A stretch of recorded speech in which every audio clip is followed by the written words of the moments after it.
Greetings, Mavericks and new viewers.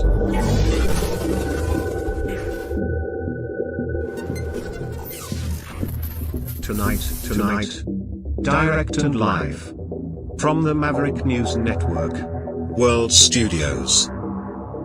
This is Maverick News with Rick Walker.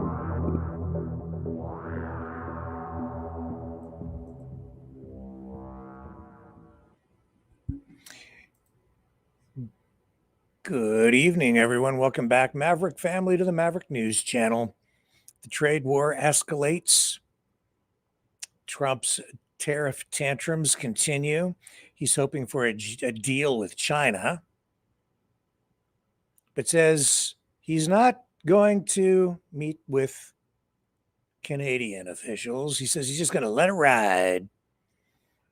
But over here on the Canadian side, some people are starting to call his bluff, and some people who know him very, very well are also calling him out for, well, misrepresenting history. We've got all that and a lot more to unpack tonight, right here. Stay with me. We'll dig into today's top news stories on the other side of this. You know, someone very profoundly once said many years ago that if fascism ever comes to America, it'll come in the name of liberalism.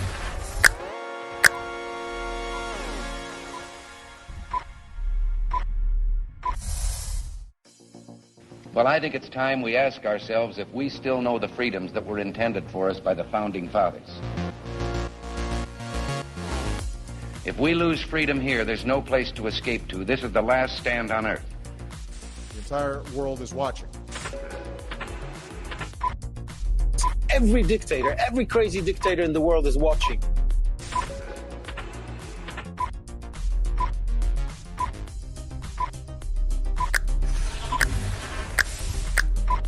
The world is watching. On TV. The entire world is watching. On social media. But the entire world is watching, and yes, they are seeing what we have apparently bravely been willing to say that others are thinking. Stand for freedom. Literally stand for freedom. Let's get this done. The entire world is watching.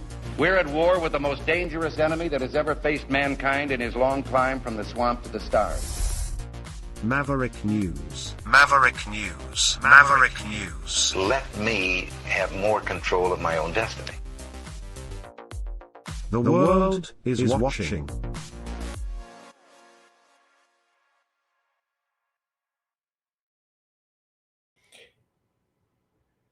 So this was Trump overnight on Air Force One in a gaggle with reporters when asked about what's going on with Canada. You know that if I weren't elected president, in my opinion, every automobile company in the United States would be either bankrupt or very close to it. And instead, they're hitting record highs. Their stock is through the roof. You saw Ford and you saw General Motors yesterday go up big. It's all because of tariffs. If it weren't tariffs, it'd be just like it's been for the last 30 years, where we lost about 52% of our automobile manufacturing business. In my opinion, whether it be now or very shortly, if it weren't for what I've done as president, every automobile company in America would be bankrupt. Instead, they're doing phenomenal business. That's all because of tariffs. All right. Well, not quite. Not record highs. If you go back, I'm going to come back to this in a moment, but you can't let these half-truths and outright lies just go unchecked anymore. If you go back to 2021, Ford, in fact, was doing much better in the stock market than they are right now. Stock prices in recent months have increased, but what was it? I think Ford was up back in 2021. They were much, much higher on the stock market than they are now. What was the pricing in 2021? I'm just checking for you here.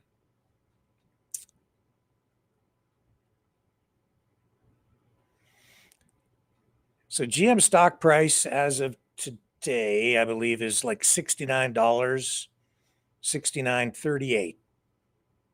And that is its all-time high, matching it almost an all-time high. But Ford, not near there at all. Where are they at now? I should have had this stuff better prepared for you.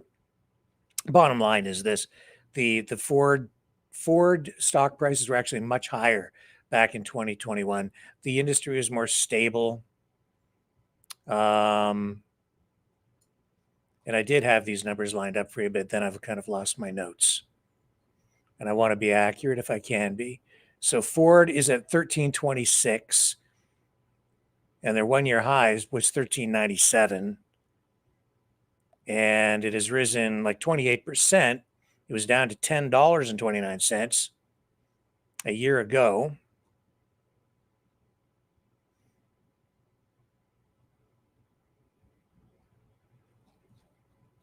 I'll come back to this stuff later in the broadcast, but the point being, if you go back to 2021, the entire industry was benefiting from the USMCA, which was the deal that Trump negotiated with Canada. And that provided stability.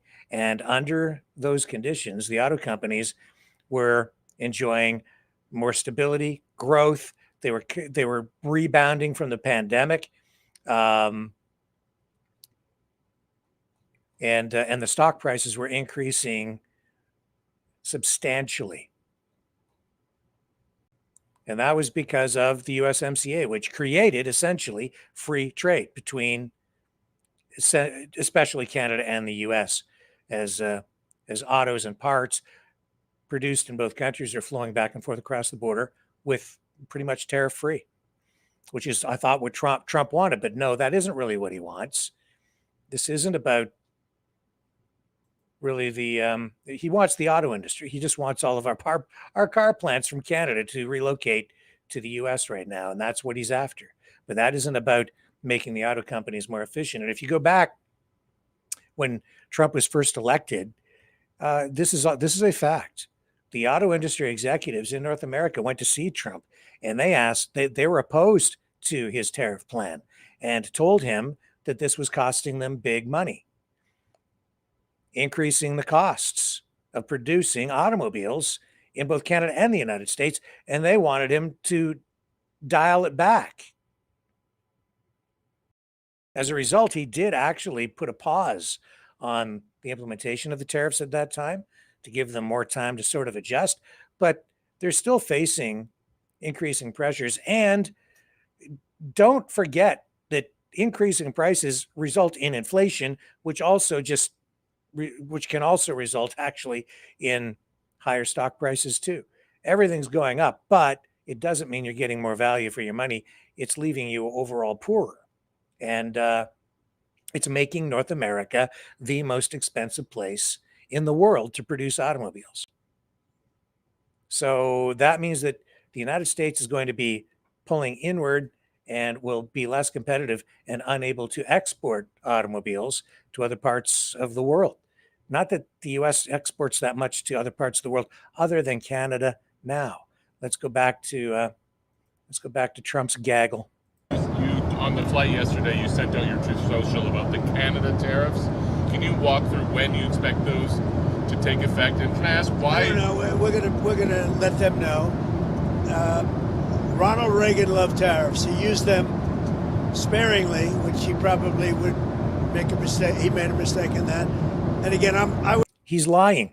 He's outright lying. He knows he got caught in a lie. That's why he's added the line. He used them sparingly, but now he's saying that Reagan made a mistake in using them sparingly. But he says he loved tariffs. He did not love tariffs. It's just a straight up lie. He's either ignorant, doesn't know history, which is probably true, but he's also lying, especially now because he's been called out. And everybody knows he's lying. The people who are supporting him and suggesting otherwise are also either ignorant and historically illiterate, or they're lying just because they're on Team Trump. Now, tonight, I'm seeing even his old friend, Mike Pence, is calling out the Gipper. Let me find his clip here. I have so many things open. Where'd you go there, Mike? Too much stuff.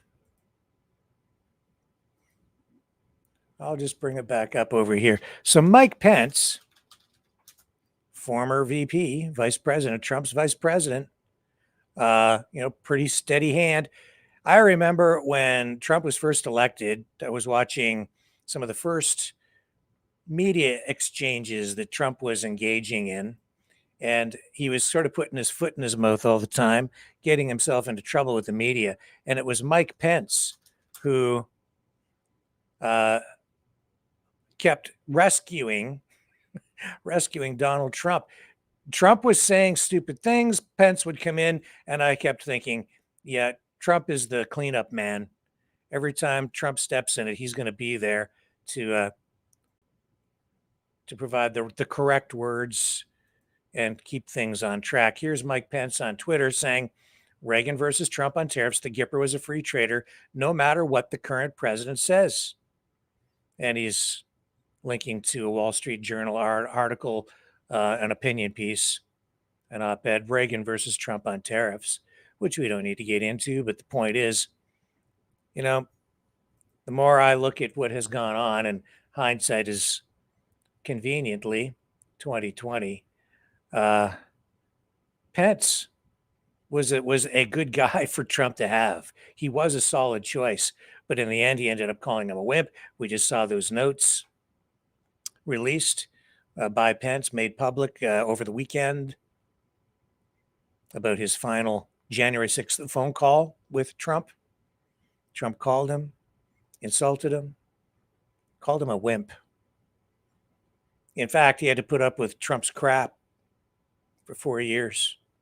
And then in the end, Trump turned his back on him. It was, I think, more that way than the other way around, because Pence, I think, was trying to do the right thing, said he followed his heart. Now, Pence is a man of morals. If you really put the two side by side, I feel for Mike Pence, because he did have to put up with Trump's crap. Pence has always been a stand-up guy. If you're a real Christian, Pence would be your guy, not the beauty pageant, Epstein, scandal embroiled Donald Trump guy. Trump has just made it okay. He's given license to people to be jerks, to be nasty to each other online, to be unapologetic when you're being an a-hole. Pence, solid. Always a steady hand at the wheel. He was the straight man to Trump's buffoon. But there's really very little that's funny about what's going on right now. And Trump's being called out by a lot of people and being found out. And that's why over on the Canadian side, there are no apologies tonight. Here's more of the gaggle. I was the biggest fan of Ronald Reagan, but on finance, on trade, it wasn't his strong suit. But he liked tariffs, and they totally changed that to say that he didn't, because they're catering to the Supreme Court, because Canada's been ripping us off for a long time, and they're not going to rip us off anymore. Canada... Not true, and I'm going to show you that that's not true in a moment. ...has been ripping us off for a long time. Why? One of the most difficult countries to deal with has been Canada. As much as I love Canada itself and the people of Canada, they've just had a lot of bad representatives. They did a fake ad yesterday. They were caught. The Ronald Reagan Foundation was the one that caught them, and it was totally the opposite of what they said. So I don't like that. That's dirty pool. And that's a lie. That's not true. The quotes were, it's just, they played Reagan's statement, very famous address that he made on tariffs. not taken out of context, really does reflect the exact views that Ronald Reagan had on tariffs. We've played the full clip here for you. It's all over the internet now, and it's doing a lot of damage to Trump, actually. So Canada has drawn blood here, and that's why Trump's pissed off. He's not mad because Canada got it wrong. He's mad because Canada got it right. You can't do that. And let me just tell you, they shouldn't have done it. And they've apologized, and they said, we're going to take the ad down. Well, No, we did not apologize. I don't think there has been an apology at all. Yeah, we took it down in the interests of diplomacy, but Doug Ford, Premier of Ontario, the guy behind the ad, has not apologized, just the opposite. And there has not even been an apology from Mark Carney, the Prime Minister, who is charged with the task of being diplomatic and just, being calm in the face of the storm that Trump is bringing to the negotiating table, except now he's just taking everything and going home. He doesn't want to talk anymore. They did it, but they did it very late. They let it play for another 2 nights, and now they took that ad down. So I don't know when it's going to kick in. We'll see, but I don't really want to discuss it. Let's go. Can I just add, Mr. President, can I just add, this is an ad, that was an ad run by... He doesn't really want to discuss it because he got called out. It's too embarrassing for him. Provincial government in Canada. Why are you mad at the federal government? Because whether it's provincial or Canada itself, they all knew exactly what the ad was.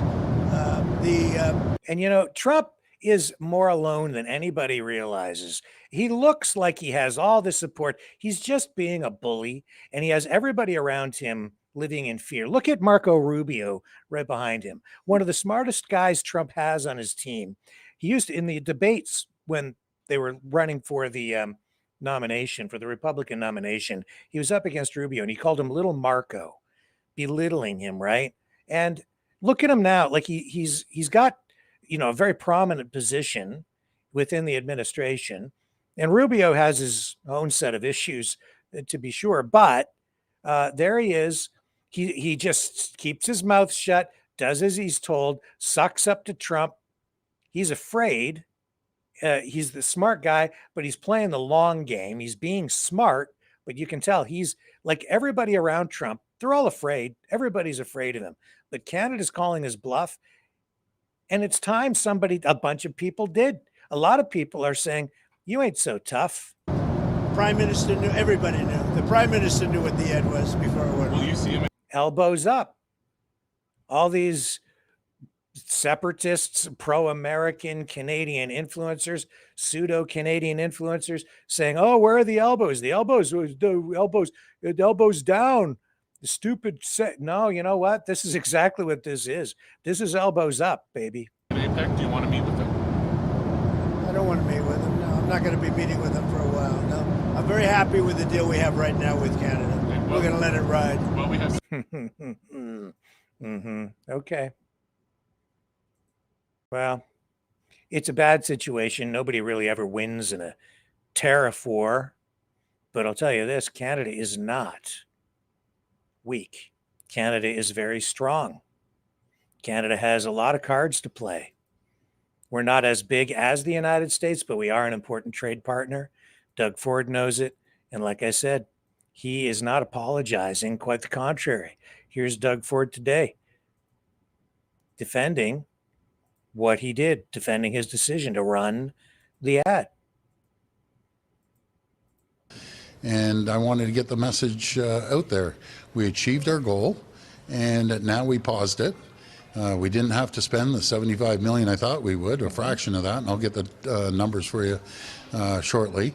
But what we did, we ended up with earned media of anywhere from 300 to 400 million people and impressions. We call them views for the people at home.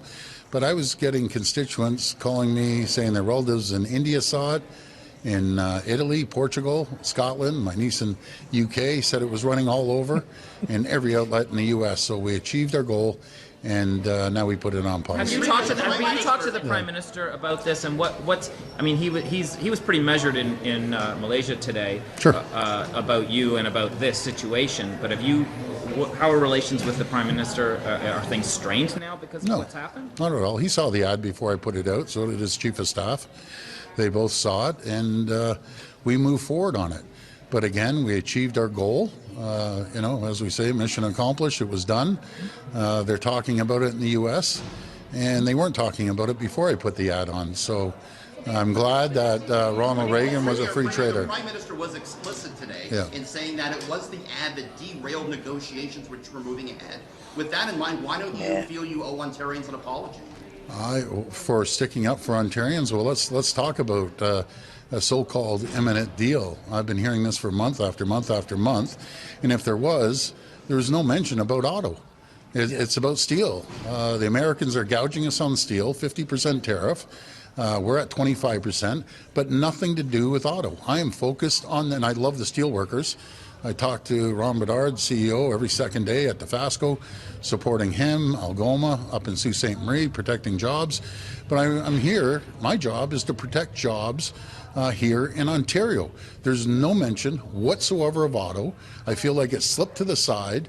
I'm going to fight for the auto workers, the steel workers, the manufacturing and life science sector, all these sectors that President Trump wants to annihilate, not just our country, but in particular, he wants to take jobs from Ontario. That's what he's trying to do, and I'll keep fighting, and I'll never apologize for fighting for the hardworking people. Why did you decide to run the ads during the World Series, and do you think that made things even worse? Not at all. I think that's a good impact. Again, we had over 1 billion impressions. We achieved our goal, and our goal is to make sure that we get a fair deal. Not a one-sided Donald Trump deal, but a fair deal for the people of Ontario and Canada. And I'm focused on auto. There's no mention of auto anywhere. We've seen what's happening. I'm fighting for the people down in Windsor, up in Brampton, over in Oshawa, up in Cambridge. Any area that has auto, it's my job to protect those people's employment. And that's what I'm doing. Did you talk to the Prime Minister about your approach of leaving the ad on for the World Series and then pulling it today? Was he supportive of that, if so? No, I'm not going to get into personal conversations that we had. He knew I was running it. I said it very clearly to everyone. I'm going to pause it on Monday, which we have. We have achieved our goal, and now let's get back to the table and sit down and have that conversation on how we're going to protect auto jobs here in Ontario. How do you get back to that? In the House that this was taking months and months. Yes. Are you frustrated with how long it's taking, and do you feel cut out from the heart of the negotiation? No, we play a critical role here in Canada. Ontario's the manufacturing powerhouse in the country, and when Ontario does well, so do all the other provinces and territories. I did have an opportunity to speak to almost every single premier. I think I have a couple in the territories I still have to reach out to, but my comments to them is, do you want to keep going? Guys, that my champion Wab Kinew. He's 100% behind it. Another champion, Premier Eby as well. So these are the premiers, total different political stripes than I am, but we're all sticking together. And I went right. That's right. I mean, I don't need to let all of this roll, but the point is, yeah, he's making the right. It made a point. It drew blood with truth. He just used Reagan's words, and Donald Trump claimed it was AI. He made it up. It's all fake. I think it might have been AI. No. Here, watch this version of the ad. This will tell you something, too. We're going to come back to the Premier of British Columbia, David Eby, and what he's doing. Here, watch this one. Look at this. International in scope it is. You see, at first, when someone says, let's impose tariffs on foreign imports, it looks like they're doing the patriotic thing by protecting American products and jobs. And sometimes for a short while it works, but only for a short time. What eventually occurs is, first, homegrown industries start relying on government protection in the form of high tariffs. They stop competing and stop making the innovative management and technological changes they need to succeed in world markets. And then, while all this is going on, something even worse occurs. High tariffs inevitably lead to retaliation by foreign countries and the triggering of fierce trade wars. The result is more and more tariffs, higher and higher trade barriers, and less competition. So soon, because of the prices made artificially high by tariffs that subsidize inefficiency and poor management, people stop buying. Then the worst happens. Markets shrink and collapse, businesses and industries shut down, and millions of people lose their jobs. The memory of all this occurring back in the 30s made me determined when I came to Washington to spare the American people the protectionist legislation that destroys prosperity. Now, it hasn't always been easy. There are those in the Congress, just as there were back in the 30s, who want to go for the quick political advantage, who risk America's prosperity for the sake of a short-term appeal to some special interest group. Yeah, except that ad, was that version of the ad, that video, that was running in China, I believe back in April, and Trump didn't do anything about that. Didn't do a thing.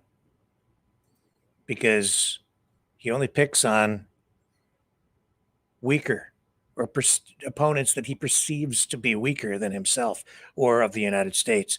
So he, just park, I don't know, like 20 ships off the coast of Venezuela with the world's largest aircraft carrier and F-35s and just use them to blow up fishing boats.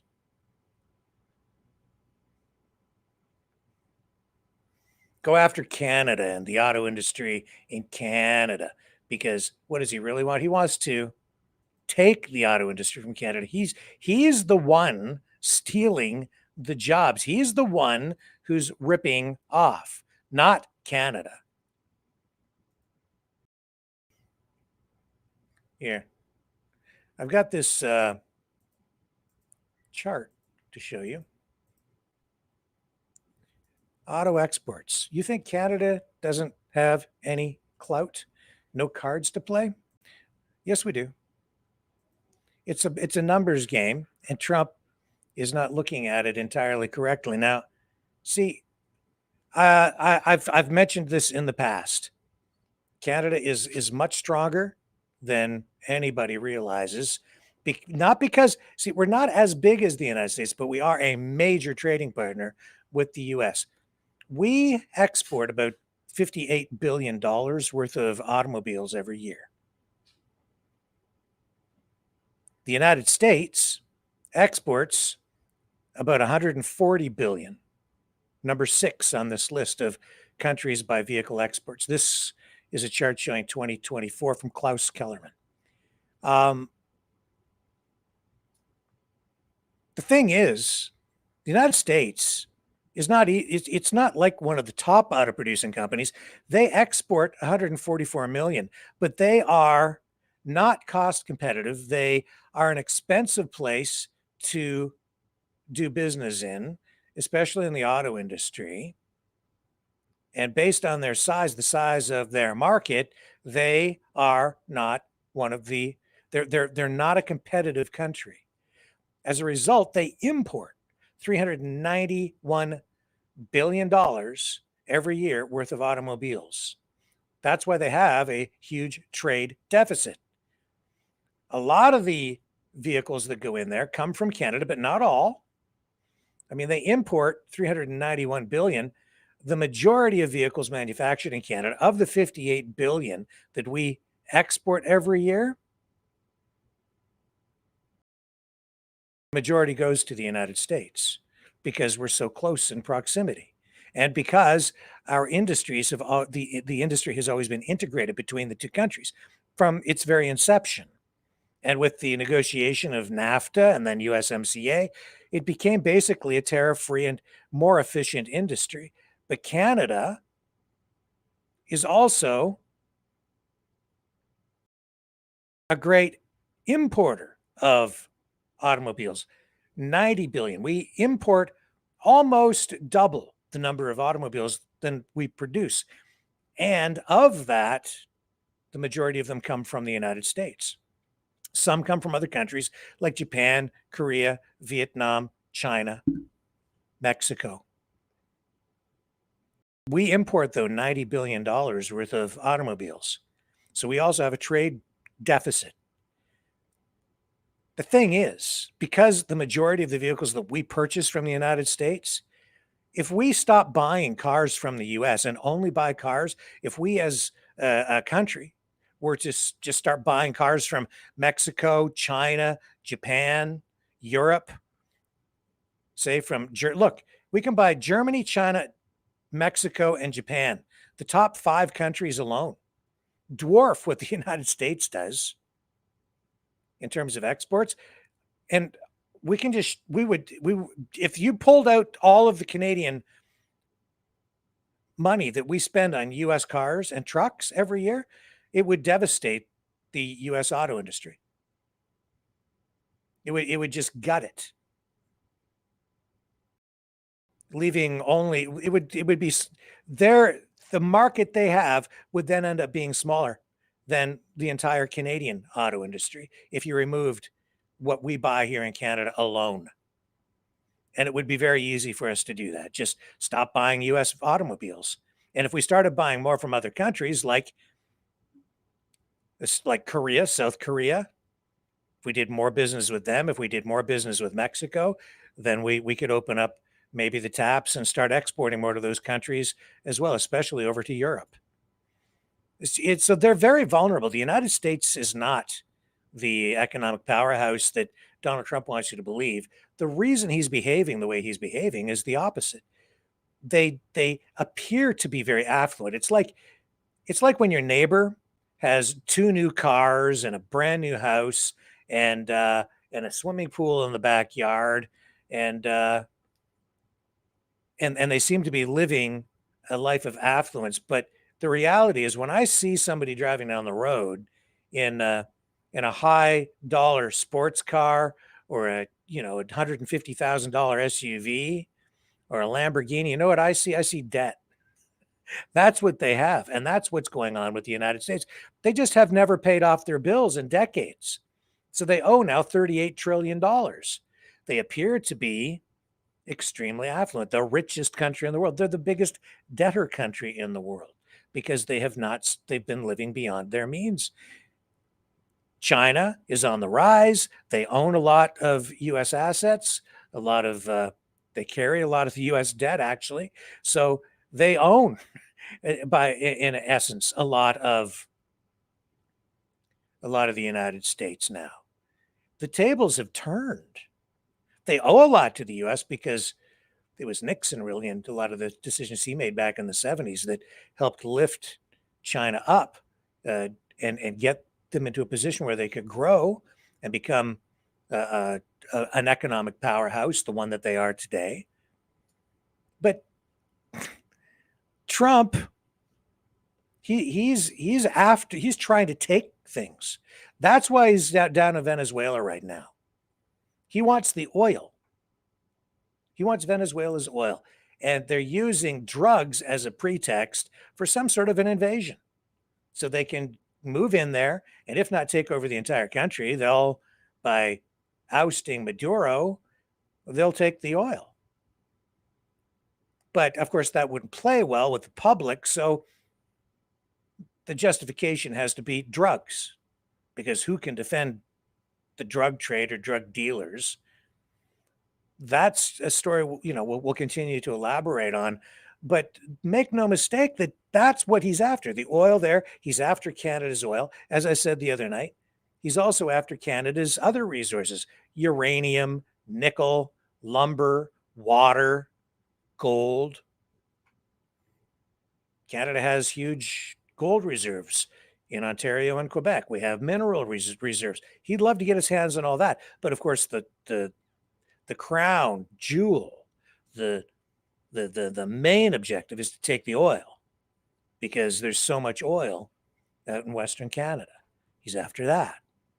51st state, separatism. That's why they're throwing, a bunch of money at the separatists to help fund them out there in Alberta, because they're trying to disrupt and actually destroy Canada. They're after the auto industry because there's revenue to be had, especially tax revenue, by moving the productive capacity over to the United States side. And they've made it very clear, it doesn't really matter what Canada does. They're determined to take the auto industry from Canada. He wants to steal the jobs. Gut the plants, take the jobs, move them to the U.S., So you can, it's not a, I think the strategy is working. We're seeing that we have drawn blood. When I say we, I mean Canadians in this skirmish, which is part of the broader trade war. And this is an example of elbows up. And Trump is embarrassed by it all. David Eby, Premier of Alberta, or sorry, British Columbia, saying that his ads, he's planning on running similar ads to the ones that Ontario ran. His ads are going to go ahead too. He doesn't care. Well, I think he cares, but he's not going to sit there and apologize. Nobody's apologizing to Trump. Trump even said, oh, they apologized. No, not this time, pal. Nobody apologized for this. David Eby says British Columbia's anti-tariff ads aimed at Americans will go ahead. And Mark Carney, speaking with the media today at the ASEAN Summit, put on the hot seat by reporters, and he's playing the good cop. This is the good cop, bad cop scenario.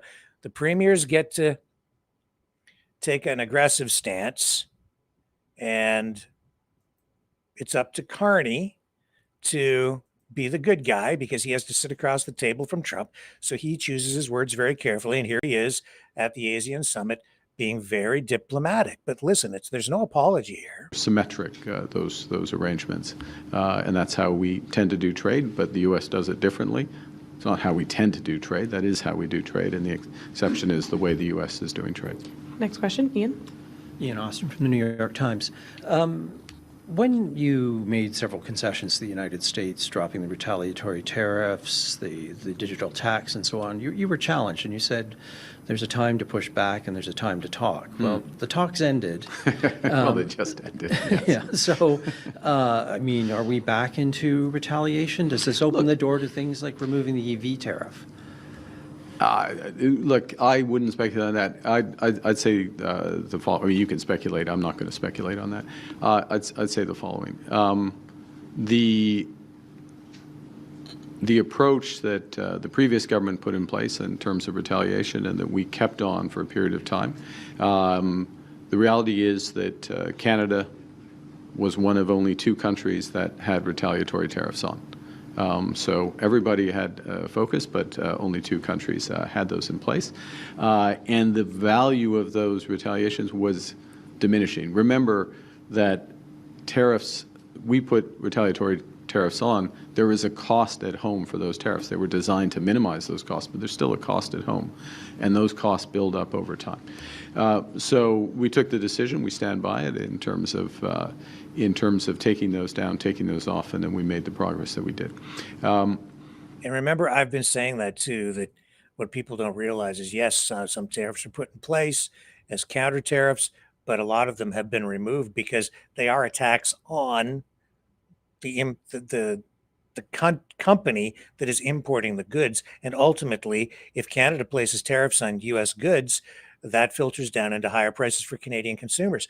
So Carney knows that. A lot of these tariffs were symbolic, signaling, an elbows up stance to the public, window dressing. But a lot of them have been removed because he knows, as we said in the as I illustrated in that clip that we ran the other night from Milton Friedman, there's no sense in continuing to shoot holes in the bottom of your own boat. We will, it goes to the earlier question, I think it was Judy's question about contingency plans, and right. And we have a series of measures that we have put in place for the strategic sector, so-called strategic sectors for steel, for aluminum, both in terms of liquidity support, in terms of more strategic support, so that billions of dollars of strategic support, so they can pivot to new markets, new products. By Canadian policies that are just now getting fully articulated and ramping up, so that we can support there. And there will be more coming in the budget as part of a broader industrial and trade diversification strategy, climate competitiveness strategies, which will help for all of this. So that's the focus of the reaction. I mean, obviously, we will protect markets if we see big asymmetries in terms of access, but it's not a decision for today. Follow up. And the end of these talks, which you've described as being serious and constructive for what seems like a capricious reason, does this underscore that? Is there any value in trying to negotiate something with the Trump administration? Is its word worth anything? Look, I think that yes. I mean, the short answer is yes. There is value. There's tremendous value in those negotiations. We've seen the U.S. administration has made a series of commitments and agreements that is stood by. Some of those have been in the peace and security area. Some of them have been on the trade side. But just to be absolutely clear, we represent Canada. We are going to fight for Canadians. We are only going to agree to a deal through a negotiation that is in the best interests of Canadians. They are working in the best interests of Americans. There are places where those interests are aligned and they overlap, and we can have a deal. But we're not going to accept something that is not in the best interests of Canadians, and they understand that. Next question, Mackenzie. Okay, Mackenzie, you can ask your en anglais. Mackenzie Gray with Global News. I'd like to follow up on Sarah's earlier question. I know you said you haven't spoken to the president, but you've been known to text with him. Have you reached out to him personally at all? The president knows that I'm available to speak to the president, as I always would be, as you would expect. As president of the United States, so of course make myself available and make myself available for other world leaders as they wish to. We will both be in APEC. Canada's a member of APEC. I mean, we're going to be there very much so. Follow up. So you haven't reached out to the president at all? The president and I have not spoken since he took this decision. And you want to chat with him at APEC? We are ready to have discussions when the Americans wish to have those discussions, but we're not. Obviously, we don't dictate the timing of that. And last question, dernière question, Steve Chase. Steve Chase, Globe and Mail. I wanted to ask you about where the relationship with China could go. And your predecessor fenced off significant portions of the Canadian economy from Chinese investment, critical minerals, anything related to national security, academic collaboration, the list goes on and on. So my question for you is, are you willing to revisit or consider lowering some of those restrictions so that more Chinese investment could flow into Canada? Well, it's. I got to say this. Here's the irony in it, and maybe a little grain of truth too. I've said a long time ago that Trump, as much as he rattles his saber in the direction of China, a lot of his policies are actually very pro-China because his policies drive traditional U.S. allies into the open arms of China.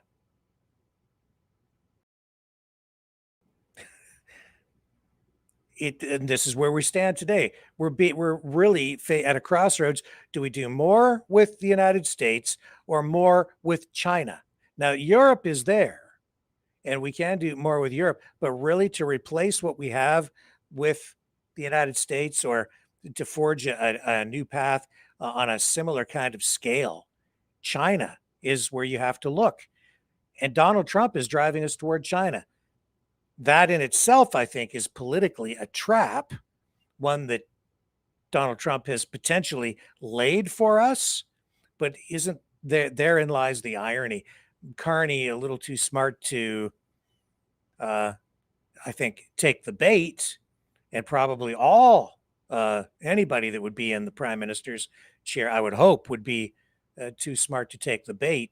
but we'll see where it goes. The start of a broader discussion. There were greater restrictions that were in place given other issues in the relationship. First point.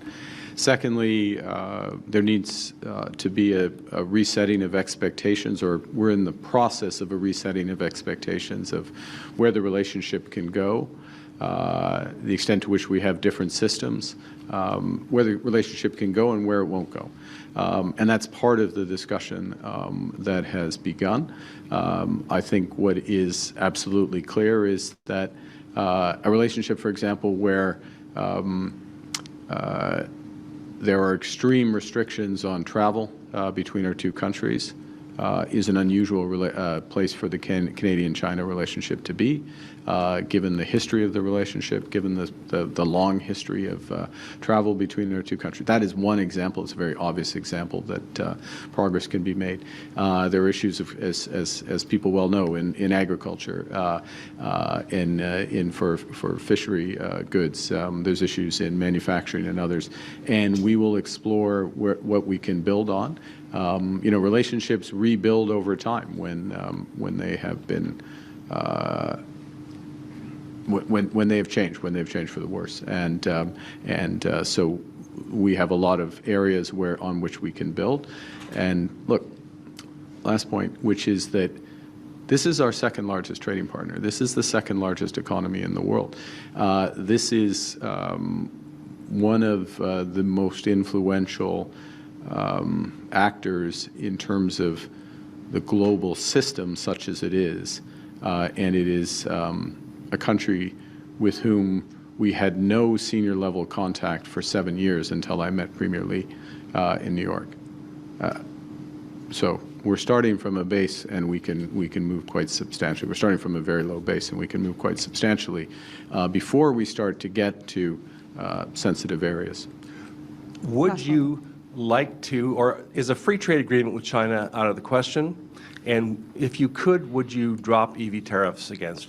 I look forward to the discussions with President Xi, and they're about much broader set of issues than trade, and we'll be in better position to start answering questions like that as the relationship evolves and deepens. So we don't go in. There's no preset offer issue. This is the difference between relationship and transaction. We're starting relationship, building up the relationship on that. Thank you. This puts an end to our press conference. Interesting choice of words. He says that's the difference between relationship and transaction. And of course, everything with Trump, transactional. I'll be right back.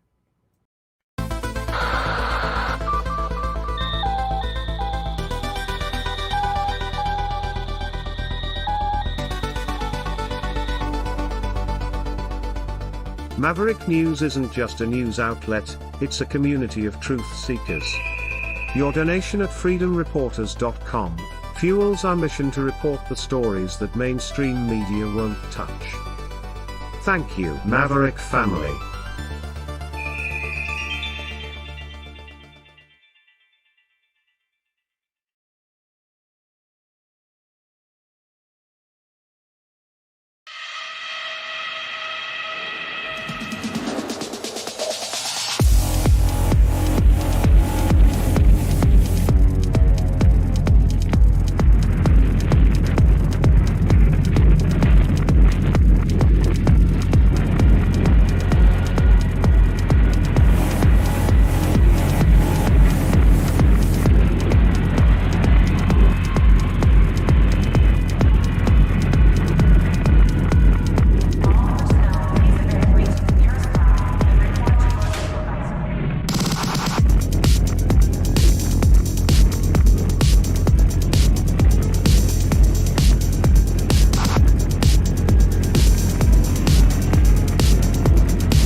Maverick News. The world is watching. I think this is the clip we're looking for from British Columbia Premier David Eby tonight. Right, where did it go? Right here. Our pieces of legislation and how we might coincide with any driver's license impacts to people that are conducting such serious and deadly acts. Do you have a follow-up question, Rob? Sure. Unrelated topic for Premier Eby. Are you intending to go through with your ad campaign targeting the United States, given what we have seen President Trump's response to the Ontario ad campaign and the increase of tariffs? Have you talked to the Prime Minister about it? Are you worried it might provoke a reaction? If he asked you not to do it, would you not do it? Just walk us through that. Yeah, first of all, let me say that I support unambiguously Premier Ford's advertisements in the United States.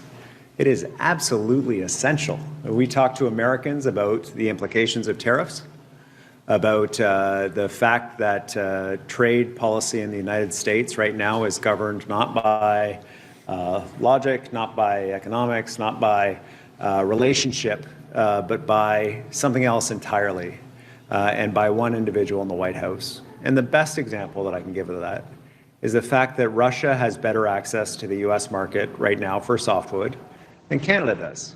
Russia, that launched a war of aggression against Ukraine, the whole world sanctioning them, delivering arms to Ukraine, support to Ukraine to fight the first war in Europe in a generation, and they are able to sell their softwood to the Americans at a lower tariff rate than Canadians are. This kind of nonsense and absurdity needs to be brought to the attention of the American people and decision makers. I have had conversations with senior officials in the federal government, specifically the ministers responsible for trade, Minister LeBlanc, Minister Jolie, and I have asked them to come to British Columbia for an emergency meeting on forestry. This is a foundational industry for our country. It is crucial in British Columbia. It is on the edge. It was already challenged before the additional 10% tariff, but now we're seeing mills close. We're seeing the loss of shifts accelerate. And I believe that by working together, we'll be able to not just provide support to workers, which is crucial in communities, but work together to ensure that our industry is there for the long term by pivoting to other markets. To that end, I'm happy to share that we're opening an office in the UK that is specifically focused on expanding access to forest products in the UK, in the EU, and North Africa, and select markets in the Middle East. This is the work that we're continuing to do to pivot to other markets as well. So we will continue to work to get the word out about the unfair and absurd treatment of the United States of Canada. But we can't control the man in the White House. All we can do is control our own destiny by ensuring that we're working with trade partners that value the resources and the work that Canadians bring to the global economy. Okay. Doug Ford also posting this clip on X.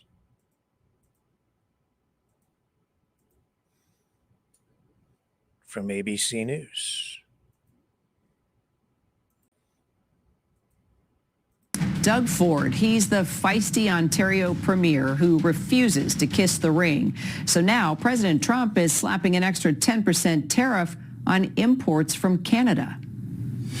That's dirty pool, and you can't do that. And let me just tell you, they shouldn't have done it. And they've apologized, and they said, we're going to take the ad down. Well, they did it, but they did it very late. They let it play for another 2 nights, and now they took that ad down.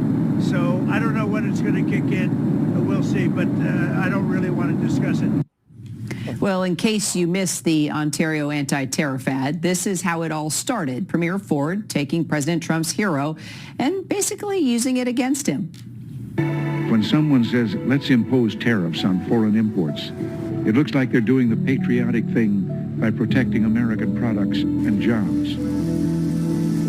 And sometimes for a short while it works, but only for a short time. High tariffs inevitably lead to retaliation by foreign countries and the triggering of fierce trade wars. Then the worst happens. Markets shrink and collapse.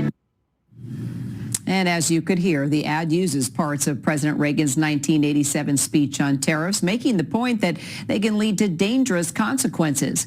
Trump called the ad fake, accusing Canada of trying to manipulate the Supreme Court ahead of a hearing on tariffs, and said negotiations are now off. By the way, Reagan's speech is not fake. It's 100% real. And if it feels like we've been here before, it's because we have. Trump called negotiations off this summer, but backtracked after 3 days. Well, the man at the center of all this drama joins me now, Premier Doug Ford. Good to see you, sir. Oh, Kara, thanks so much for having me on. I start every interview in the same way. Canadians love Americans. We love the U.S. I love America. I was there for 20 years. I think the world of them. And this ad was all about making sure that we protect Canada and the U.S. manufacturing jobs. And Ronald Reagan was a free trader. He didn't believe in tariffs. Protectionism is the worst thing for any country, especially the U.S. and Canada. So, after all the backlash, I have to ask you, you sure know how to push President Trump's buttons. Do you regret running this ad in any way, shape, or form? I don't regret it at all. My intention was to make sure the American people were informed and have a conversation, and it really started a conversation. We've seen over a billion, with a B, a billion impressions, meaning a billion views from around the world. I was getting calls from over in the UK, Scotland, Italy, Portugal, India, all over the place. Again, this is about making sure that American people understand a tariff on Canada is a tax on Americans. So let me ask you, President Trump is calling the ad dirty pool, even warning that he can play dirtier. Are you worried? Well, I'm not going to get into name calling back and forth. This is dirty. It wasn't dirty. It was factual. And I can tell you, Ontario, just Ontario, not all of Canada, even though Canada's the number one customer to the U.S., we're the number one customer to 15 states. Ontario is number 2 to 12 others. 9 million Americans wake up every morning to produce a product or a widget or a service for Ontario. I believe in the AMCAN Fortress. Let's work together, the American-Canadian Fortress. Let's be the strongest countries in the world, the safest countries in the world. And you don't do that by attacking your closest friend and ally. And President Trump has been attacking Canada from the day he's been elected. And that's unfortunate because we love Americans, and I know Americans love Canadians as well.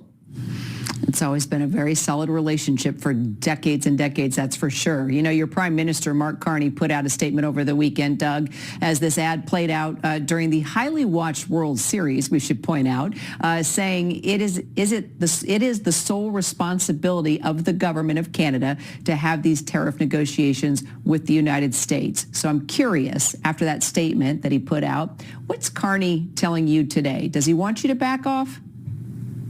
You know something? I agree with the Prime Minister. That's his sole responsibility. My sole responsibility as the largest province of 16 million people is to protect our steel sector that's under attack, our manufacturing sector, which is under attack, our auto sector that's under attack. And when we get hurt, Americans get hurt. We're so integrated, especially on the auto sector. It's been around since the 1960s, the auto pack. And you can see, talk to any CEO of any of the large American auto manufacturers, they're losing billions and billions. What we've seen right now in the U.S., that manufacturing jobs, including auto jobs, is declining and inflation is going up. President Trump ran on creating more jobs, which is not happening, lowering inflation, which is not happening. The way to fix this is make a deal with your number one customer in the world. We buy 400% more vehicles off the U.S. than any other jurisdiction in the world. We're your greatest customer. And yes, you're our greatest customer, and we appreciate it. And we respect America. We respect everyone down there. But you don't attack your closest ally and friend. And clearly your leadership style in many ways is different from that of Mark Carney, as we just saw him recently, sitting in the Oval, and he was very chummy with the president. Some would call you the enforcer. Is there ever a time where Mark Carney gets what you're doing but just says, come on, you're kind of getting in my way. I need some help here, Doug? Well, I'm there to support them. And even though we're from two political stripes, I'm as close as ally out there. And we work well together. But again, my job is to protect the auto sector, life science sector, manufacturing. And we have a lot to offer the U.S. We ship down more oil than anyone else. We ship down the uranium to keep your nuclear facilities going, your potash to keep your agricultural sector going, the mining, high-grade nickel comes from Ontario, and we're there to support our great friends. I don't want to fight. I want to get to the table and start making a deal. I want the Prime Minister to get to the table and start making a deal on all those sectors to make both countries a lot stronger. President Reagan was the greatest president ever. He has said it over and over and over again. Protectionism does not work. President Reagan is bang on. We've created more jobs once we created the Canada-U.S. free trade deal back with Prime Minister Brian Mulroney than ever in the history of the U.S. All these tariffs are hurting Americans, and I want to help them. And as I pointed out last week when the ad was playing, President Trump loves Ronald Reagan. It's the largest portrait that hangs in the Oval Office, right to the left of his desk. It's his hero, and he'll tell you that. So let me ask you, Doug, what does it say about the way Trump governs that a TV commercial could lead to such serious action on your economy? Well, I found it ironic because when we first played it, President Trump came out and basically almost congratulated us and said, if I was Canada, I'd run those ads too. And I guess he woke up the next morning, someone got into his ear and said, those are terrible ads. I don't want to, I have no intention to poke President Trump in the eye. I just want to get a deal that's going to be successful to all the states that we deal with. And again, we're the number one customer to the U.S. from anywhere in the world. And Ontario is the third largest customer in the world next to China and Mexico. The only difference is we buy a lot more off America than China and Mexico. That's the difference. They start undercutting and shipping products in. We don't. We play fair, and we have a great relationship with our American friends. Well, I know a lot of American businesses here, especially small businesses, depend on having this relationship and depend on getting a lot of goods and services out of your country. So the Supreme Court will hear arguments on Trump's tariffs later this month. As you know, the administration is arguing that he can unilaterally impose these tariffs because the trade deficit is a national emergency. Does this whole situation undercut his argument, Doug? Well, it might apply to China, it might apply to Mexico, it doesn't apply to Canada. If we took out the oil that the Americans desperately need, there's a $60 billion surplus for the U.S., which I have no problem with. We just need to work together. We're stronger together. United we stand, divided we fall. We've been united for 200 years through so many turmoil, so many wars. We stood shoulder to shoulder with our greatest friend and ally. I love the U.S. I love Americans. And God bless America and God bless Canada. We need to get through this. Put egos to the side. I also know you love your Blue Jays, and you have this friendly, yes, you have a friendly World Series bet going with California Governor Gavin Newsom. We're going to have some fun here. Safe to say that we won't see a similar bet between you and President Trump? Well, I don't think so on that, at least. But Governor Newsom, we thought we'd have some fun. And I just have to say, go Jays and bring it home. Okay, that's game 3. Getting underway, even as we speak. Let me just check the score.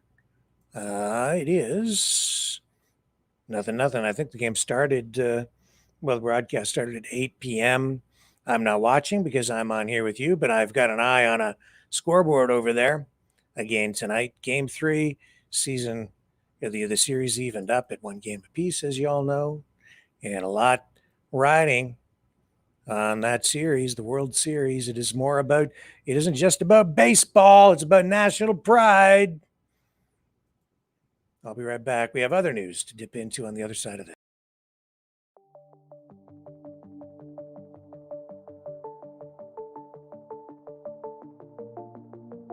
Greetings, brave Mavericks. Our quest for truth continues. We go beyond fake news. Together we expose propaganda. Together we pull others out of rabbit holes. We are maverick thinkers. We are all unique individuals, defenders of individual rights and freedoms, credible, trusted, grounded in reality. Maverick News, Maverick News. Defending free speech, free speech.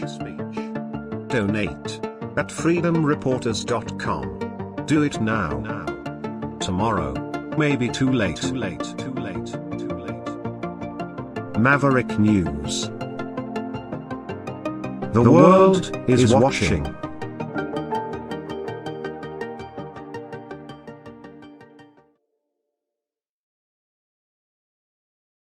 Brightleaf Innovations is excited to offer our newest investment opportunity. The Turn Easy Bed Storage Solution. Turns with a touch, spins all the way around. Every little thing you need is easy to be found. No more clutter, no more mess on the floor. Just spin it, reach it, you don't search anymore. Turn Easy Bed, spin your world around. Storage made simple, the best you found. Shelves your way, keep the mess away. Charge it, store it, night or day.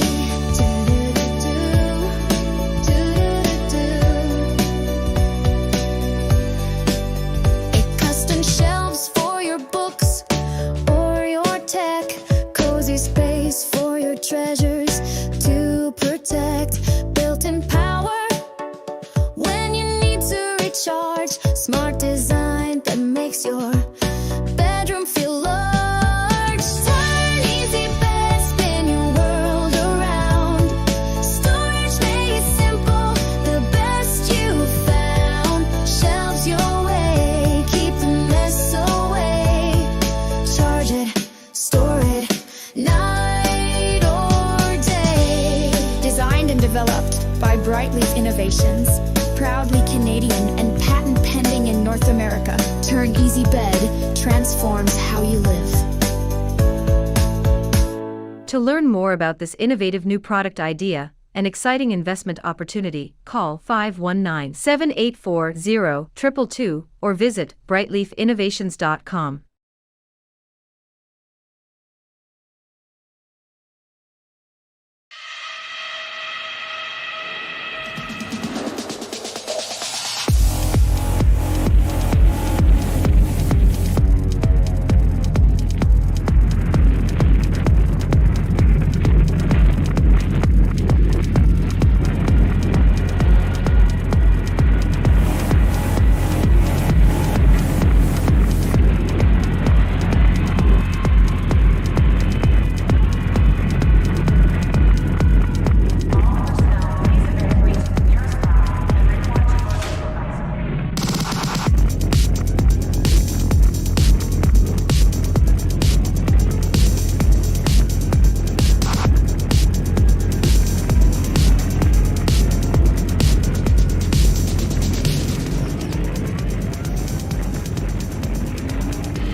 Maverick News. The world is watching. In other news, it used to drive me crazy when I would hear newscasters say it. In other news, there's always other news. But these days, I think it's appropriate because there's all the Trump news, which is most of the news, and then there's other news, which is rare. This is something rare and weird. I don't know if you've seen this or not. There was this like glowing green streak that appeared in the sky over Moscow overnight. Might have been a meteor, might have been a falling satellite. Who knows what the heck it is? Skynet? falling? Don't know. I have video. Who wants to see it? I do. 4 out of 5 dentists recommend this video. I'm so old. Do you even know what I just referred to? No, probably not. Trident gum. There's the streak. Check that out. Isn't that weird? Look at that. A green streak across the sky of Moscow. UFO, aliens, unidentified object. Is it flying or crashing? Certainly something that is freaking people out tonight. But you can see it's burning up in the atmosphere. Very likely something entering from outer space and the friction in the atmosphere, burning it to smithereens.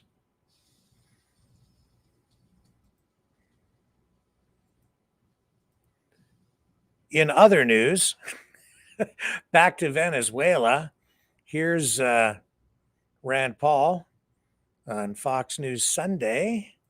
This is a day after the Sunday talk show circuit, but I want to hear what he has to say, and I've not vetted this script, or rather this clip, in advance. But this is, I believe, related to all of the strikes and the military buildup off the coast of Venezuela. Somewhere where I think the two of you agree, and that's on some of the last bit of what Lucas was reporting on there about those strikes out in the sea.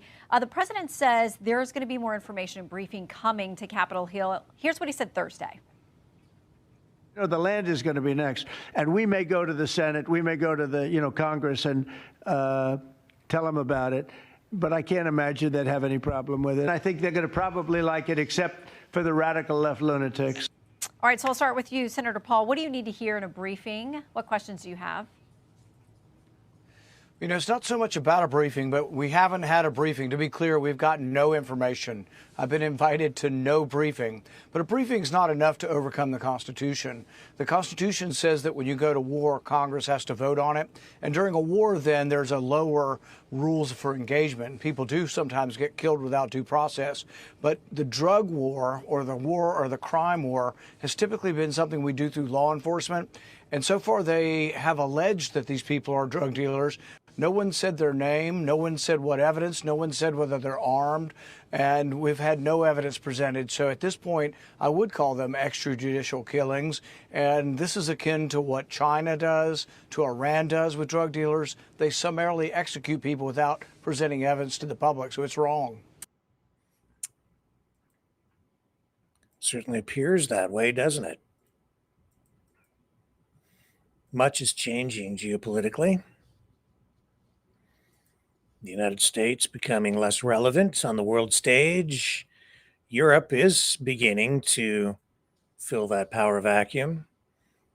Britain announcing a fighter jet deal with Turkey, selling 20 Typhoon jets to Turkey, $8 billion deal, biggest fighter export in nearly 20 years for Britain, sending a direct message to Vladimir Putin. A really good day for the United Kingdom, a really good day for jobs. So today we're signing a really big deal with Turkey for the provision of Typhoons, 20 Typhoons, £8 billion worth of work for the United Kingdom, but more importantly, bringing us together strategically with Typhoons. You can see these Typhoons here parked up in Turkey. They've come across to mark the occasion. So a really good day for the United Kingdom, a really good day for jobs. In Canada, of course, we're still reviewing the F-35 contract 16. We are committed to buying the rest. Not so sure. Looking at the Gripen. Don't know where it's going to go. Big money on the line. Meanwhile, in other news, over in Ukraine, Russia continuing to escalate strikes against power infrastructure. We talked about that last night with Yarina from Ukraine, who is bracing for the winter people in her community near the front line, of course, becoming accustomed to power disruptions, sometimes lasting a day or even longer. Here's video of the Kremlin going after wind turbines. Бачили влучання. На жаль, все. Вітряків більше немає. Drone strike.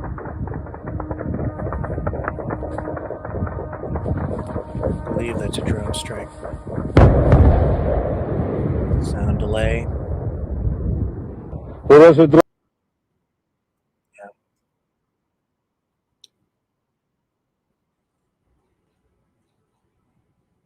Yep. It ain't over. No peace in Ukraine, not yet.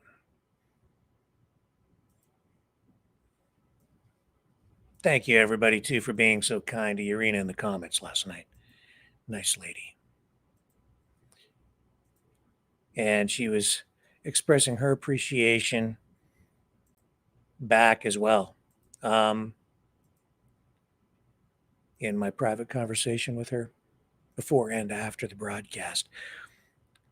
Ukraine also ramping up attacks against Russia, going after energy infrastructure, oil refineries, and overnight striking a Russian army fuel depot in the Luhansk Oblast using multiple Ukrainian FP2 drones. And it went up in a blaze. This is Ukrainian footage from the drone. Take the audio down.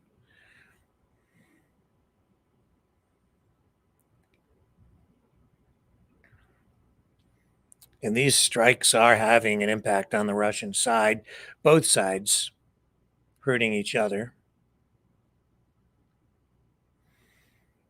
Now, last night I also showed you reports from Russian sources, which were claiming as many as 10,000 Ukrainian soldiers were being encircled.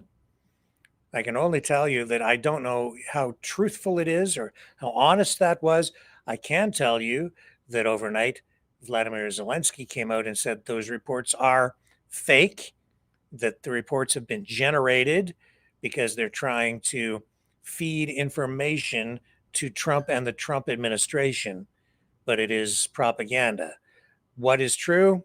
Don't know. Haven't seen video confirmation of any kind to support the Russian claims that they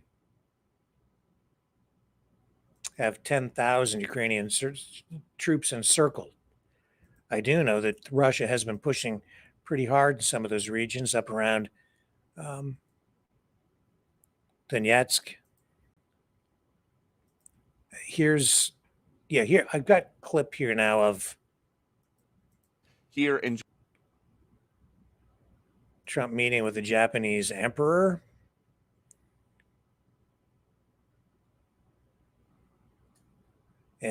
Something here about shouting. I don't know what this is. I'm going to run the clip. This is a little weird. This is from Patriot Oasis.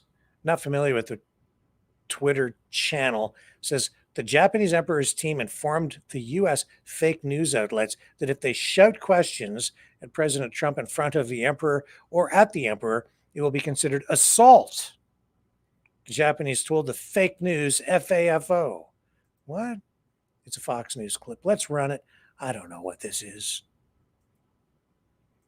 Here in Japan, you see this video of the president and the emperor. The press pool capturing the close-up images of this handshake were warned by the hosts that if they shout questions or shout anything in the presence of the emperor, it is considered here assault.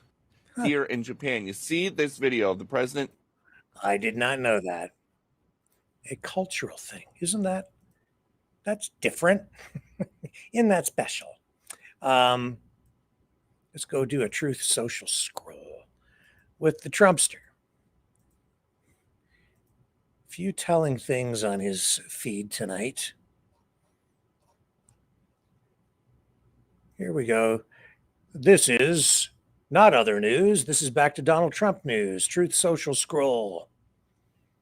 After winning 3 elections by a lot, he says, right off the top, I am now getting the best polling numbers I have ever received. People see how strong the economy is, the trillions of dollars of investment pouring into our country, the record-setting strong border. After years of millions of criminals pouring through it, totally unvetted and unchecked. Ending 8 wars in 8 months. No men playing in women's sports. No transgender for everyone. Rapidly falling energy prices and much more. Despite all of this, the radical left losers are taking fake ads, not showing real polls, but rather saying that I'm polling at low levels. These are the people that I've been beating for years. And I'm continuing to do so, but by even bigger margins. These ads should not be allowed to run because they are fake. Are they? Don't know. One thing, let me show you this. I think I've still got it. Speaking of polls, looks like Canada's more popular in the US than Trump. Do I have that? Here it is. Look at this clip. I haven't actually watched it. I'm just aware of it. But I think I know where it's going. Here. Trump says he's polling high. Over here, they say Canada's polling higher and Trump's polling low. Whose word will you take? So what are you talking about? Net popularity in the United States. Well, Canada is far more popular than Donald Trump is here in the United States. Look at this. The net popularity rating of Canada is plus 49 percentage points. Look at the net popularity rating of Donald Trump here in the United States. It's minus 10. We're talking about Canada coming out nearly 60 points ahead on the net popularity rating versus Donald Trump here in the United States. When you pick on Canada as a United States president, you are picking on a country that the American people adore. They adore Canada. Canada has always been a friend to the United States, at least during our lifetimes. And when you're going after Canada, you are going against someone who is far more popular than you are with Donald Trump. Pretty much every single time among most Americans, Americans will choose Canada over Donald Trump, yet Trump has decided to pick yet another fight with somebody or some entity or some country that is more popular than he is. Any president would love to see that number under their name. The last president that had this type of number was George W. Bush back in the early 2000s. No president has come anywhere close to how popular Canada is right now, and Donald Trump certainly is a long, long, long away. He cannot see Canada from his house when it comes to his net popularity. All right, rating. let's reverse this. How do Canadians feel about the United States? They think that Donald Trump's a big hoser. That's what they think. They hate Donald Trump. They hate everything that he's doing. Canadians who say America is an enemy or potential threat. Look, in 2023, it was 7%. Look how high it's gone now. We're talking about 48%. We're talking about a nearly 48-point jump. And the Trump administration, my dear friends, has a net popularity rating in Canada of minus, get this, 58 points. So Americans love Canada, but Canadians no longer love the United States of America. Sarah? Oh, Canada. Oh, you went over there. Look at that. Oh, Canada. I ran away from you because I don't want the Canadians mad with me. Thank you so much, Harry Henton. Bye. My question, how much did Mark Carney pay CNN to put that poll up? That's funny, man. Here's Jill Canadian. I don't know who this person is. This is popping up in my feed. Does anybody know who Jill Canadian is? Never heard of Jill Canadian. Monarchist. Interesting. Oh, all these things coming back from the 1800s. British Empire loyalists. Oh, we revisit the past as it rhymes. History. Jill Canadian. Flying the Canadian flag. Trump wants what Canada has, and he's not getting his hands on it. That's why he's lashing out at us. Let's just sit and watch. Saying nothing to the USA is strength. Yeah, Carney did say today that emotions don't really get you too far. On that point, he is right. Sometimes I have to really restrain myself, and he's absolutely right. You can't fly off the handle. although sometimes I have been known to rant just a little bit from time to time. I know. I'm going to get a phone call from somebody tonight, I bet. Rick, we need another rant. I hate it when I do that. I absolutely hate doing the rants. What else do we have? Don't want to miss anything. We're going to come back to the Truth Social scroll in just a moment. I think we're just about there. Let's go here. I'll go back to Truth Social. Bring it back up. There we are. What else is Trump posting tonight? QAnon 76. Replying to @real Donald Trump with Barack Obama. This bumbling buffoon should stop speaking on behalf of America because he is no longer president. Signed, every American who shares this post.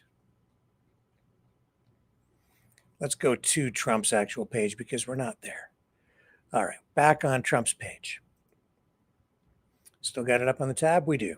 Scroll down here now. Oh, there he is. These are images of him arriving in Malaysia. Did you see him doing the dance thing? The dance thing?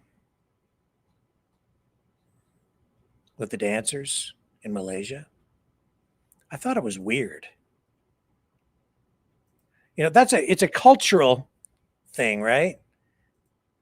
When you arrive in a place like that, and these Malaysian dancers were there, and there was cultural significance to it. They were trying to honor him, greet him. It was a sign of respect for these dancers to be there. And then Trump, doing what Trump does, starts to dance the way he does at his MAGA rallies.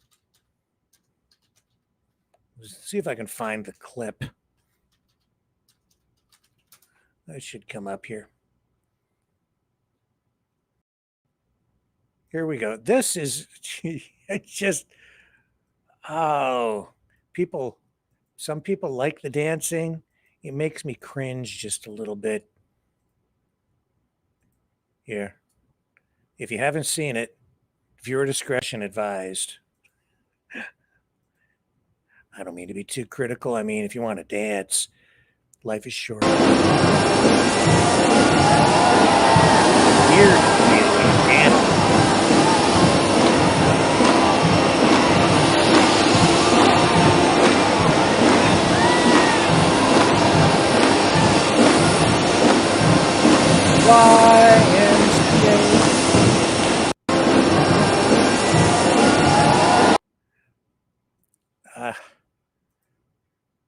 I don't think it was so bad that it was like a diplomatic faux pas.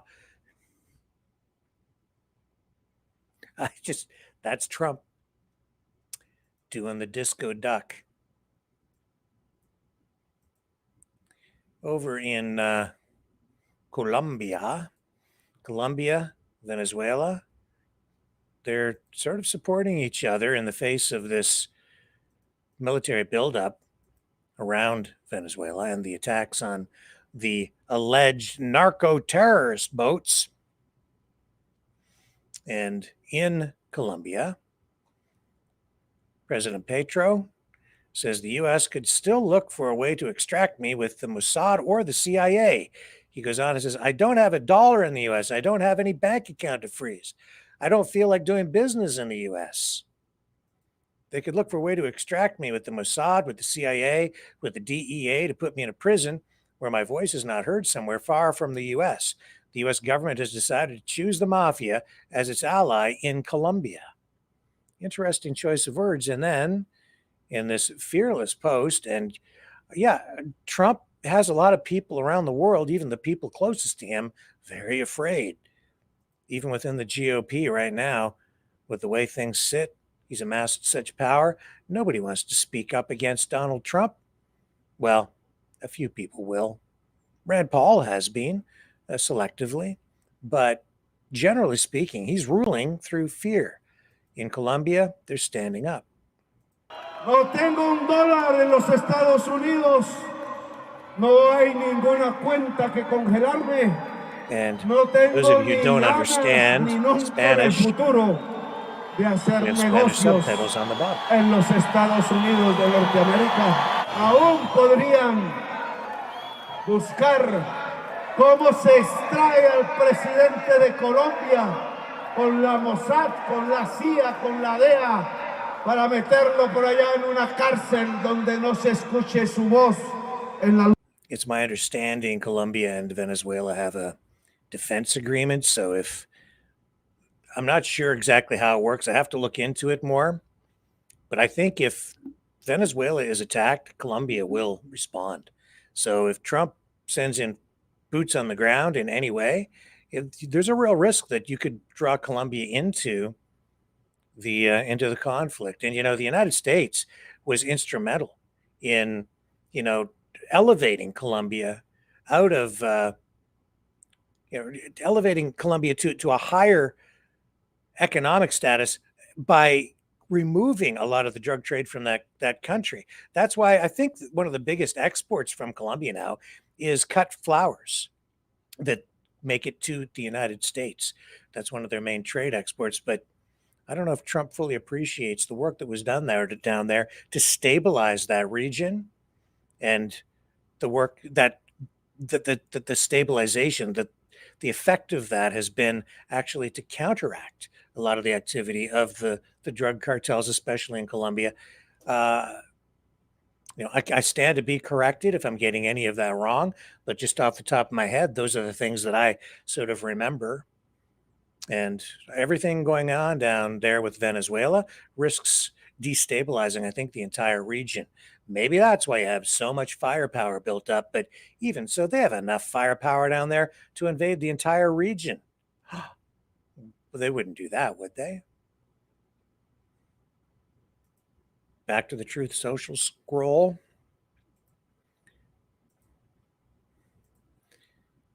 The thing I noticed, a couple of things I noticed about two things in the Truth Social scroll tonight as I bring this up. Okay, so here he is in Malaysia.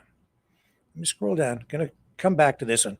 First, there's this picture that he posts, looking really, oh man, aggressive. We'll put it that way. Stern, tough guy image. Don't mess with me. FAFO. Retribution. It's a very dark picture, black and white. To me, that says, don't mess with me. I'm on a mission. There's anger there. Really, there's anger in this image from what I see. Yet over here, he's got peace.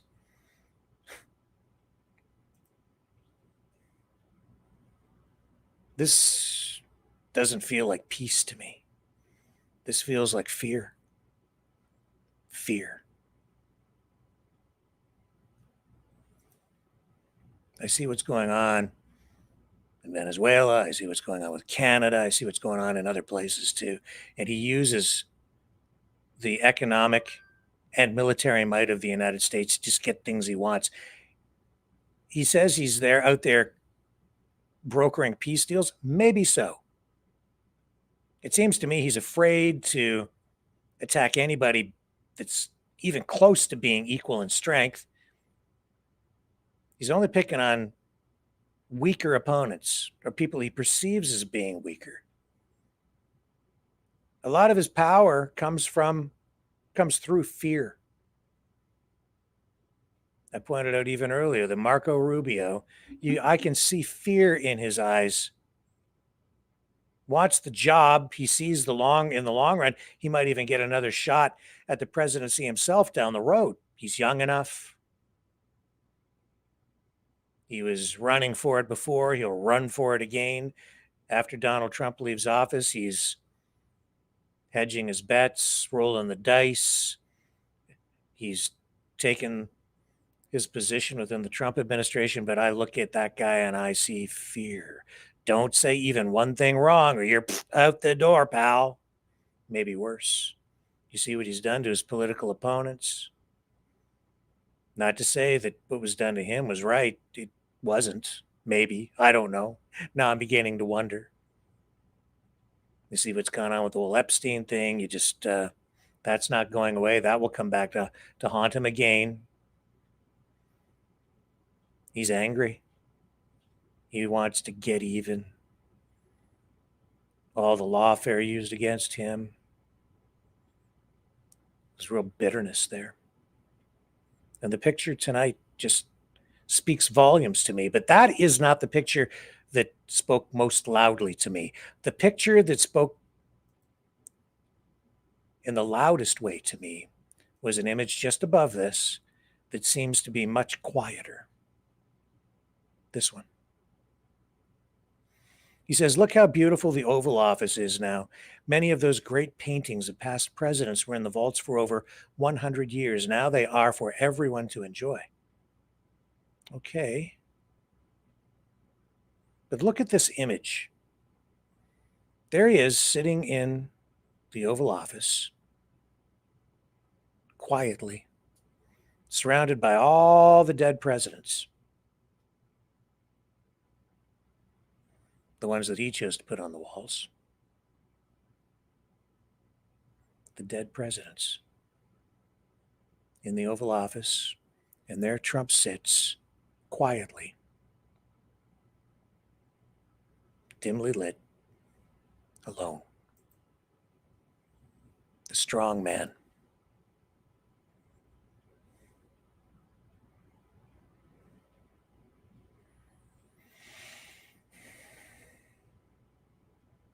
Alone. Funny thing is, you know, when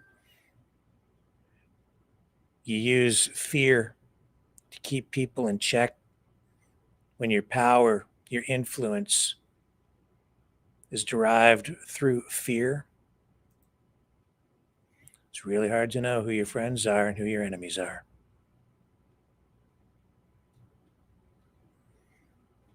There was a president who talked about fear, John F. Kennedy. I remember his words too. There's nothing to fear but fear itself.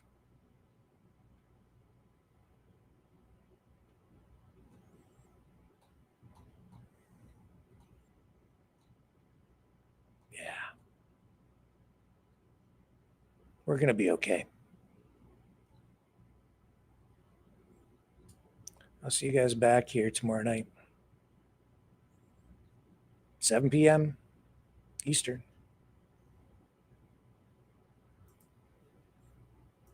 Oh, looks like Los Angeles is up 1. Cross your fingers. Keep the faith. See you tomorrow night. On the flip side.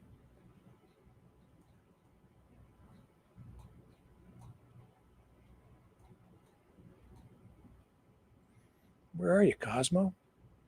There's my buddy.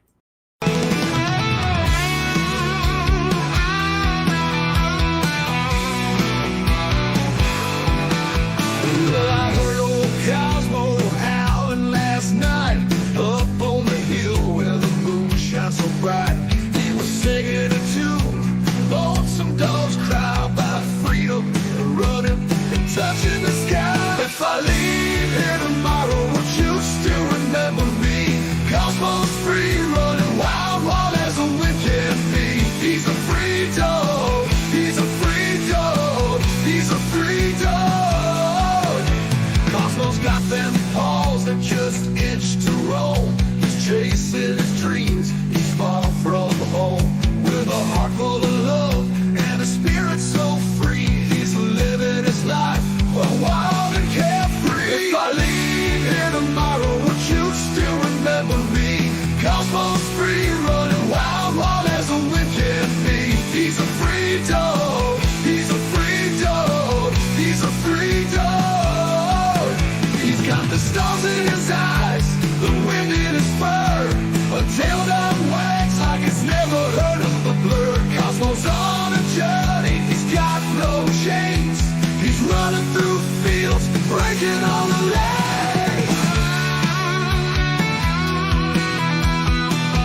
he's leaving his bed. If I leave here tomorrow, would you still remember me? Cosmos free, running wild, wild as a wind can be. He's a free dog, he's a free dog, he's a free dog. So if you're feeling lost, just think of Cosmos Run. Remember his spirit, his freedom, his fun. And maybe one day, when you're feeling alone, you'll find your own freedom and let your spirit go. If I leave here tomorrow, would you still remember me? Cosmos free, running wild, wild as a wind can be. He's a free dog, he's a free dog, he's a free dog.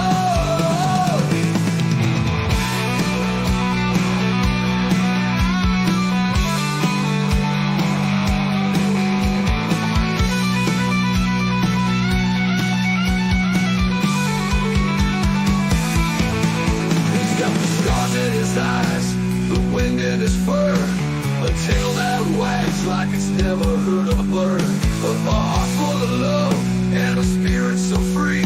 He's living his life wild and carefree. He's got the stars in his eyes, the wind in his fur, a tail that wags like it's never heard a bird. Cosmos on a journey, he's got no chains. He's running through fields, breaking all the lanes.